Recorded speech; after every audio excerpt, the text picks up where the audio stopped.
সম্মানিত দর্শকবৃন্দ, বেশ কয়েকদিন থেকে করিমগঞ্জে বন্যা চলছে।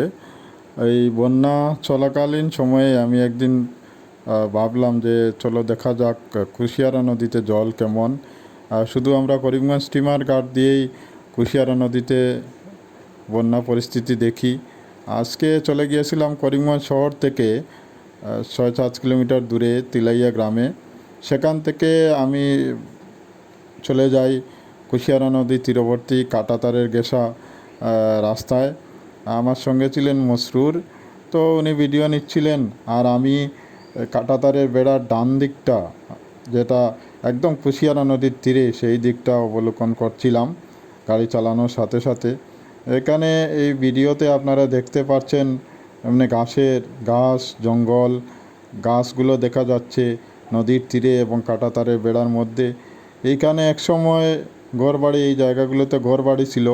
আপনারা যদি লক্ষ্য করেন, সেই সুদূর বাঙ্গা নিকটবর্তী যেখান বাঙ্গা থেকে শুরু করে কুশিয়ারা নদীর দক্ষিণ হোক আর উত্তর পার হোক, দুই তীরে কিন্তু জনবসতি, ভীষণ জনবসতি। এবং একসময় নদীর পাড়ে ভারতীয় দিকে ঘরবাড়ি ছিল। বর্তমানে কিন্তু কয়েক বছর পূর্বে যেহেতু কাঁটাতারের বেড়া দেওয়া হয়েছে, অনেক লোককে সরানো হয়েছে এবং অনেক লোক নিজেরাও সরে এসেছেন। এই দেখতে দেখতে আমরা চলেছি। আমরা যেখান থেকে যাত্রা শুরু করেছিলাম সেই জায়গাটার আর নাম ছিল তিলাইয়া, এবং তিলাইয়া থেকে আমরা পেড়ুয়া সন্দলপুরের সীমানাবর্তী অঞ্চল দিয়ে চলছি। যেহেতু এটা সীমান্ত সড়ক, এখানে তাই সব নেমে একদম ভালো করে চলাফেরা করা যায় না। বিএসএফের নজরদারি রয়েছে। তাছাড়া এখানে সব রকম খোলামেলাভাবে ভিডিওগ্রাফিতে বাধা নিষেধ রয়েছে।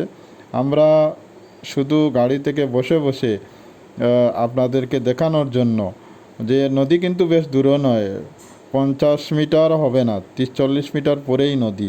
এবং যেহেতু কুশিয়ারা নদীতে ভীষণ বান এসেছে, কুশিয়ারা নদীতে প্রবল বেগে পানি বয়ে চলছে। কুশিয়ারা নদীর এই বাম দিকের যে গ্রামগুলো, যেগুলো আমরা দেখাচ্ছি না, এই গ্রামগুলো কিন্তু অনেক নিচে। বাঁধ যদি না থাকতো তাহলে কুশিয়ারা নদীর জল এসে এগুলোকে ডুবিয়ে দিত।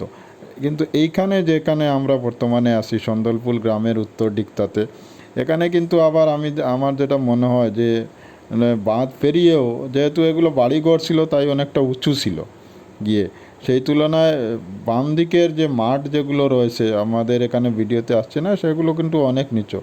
তো এই কথা বলতে বলতে আমরা বর্তমানে যে জায়গায় চলে এসেছি, এখান থেকে আমরা কিন্তু কুশিয়ারাকে খুব পাশে পাবো। মানে কুশিয়ারা এখানে ভাঙনের ফলে একদম কাঁটাতারের বেড়ার পাশে চলে এসেছে। আর অন্য জায়গাগুলোতে কী হচ্ছিল, ওই যেগুলো বন আছে, জঙ্গল আছে, এগুলোর নিচে জল ছিল, যার জন্য আমরা দেখা যাচ্ছিল না। এইখানে দেখুন ভারতীয় যে পিএইচই বিভাগ রয়েছে, যে বিভাগ জল সংগ্রহ করে থাকে গ্রামে সাপ্লাইয়ের জন্য, সেখানে তাদের যে ঘরগুলো রয়েছে এবং একদম নদীতেই এই ঘরগুলো দেখতে পাবেন। এখানে ডান দিক দিয়ে লক্ষ্য করলে ঠিক কতটুক ভিডিওতে দেখা যায় বলতে পারছি না, কিন্তু এই জায়গায় যে কুশিয়ারা নদীতে যে কত জল রয়েছে এবং কত দ্রুততে নদীতে জল বয়ে চলছে, এটা দেখলে অনুধাবন করতে পারেন। এখানে নদীর ডান দিকে অন্য পারে বাংলাদেশের গ্রামগুলো দেখা যাচ্ছে। আমি যে কথাটা বলেছিলাম যে কুশিয়ারা নদীর দুই তীরে কিন্তু খুব ঘনবসতি, ডান দিকের গ্রামগুলো দেখলেই আপনারা বুঝতে পারেন। তো আমরা এগুলো দেখে দেখে একটা জায়গাতে একটু থামলাম।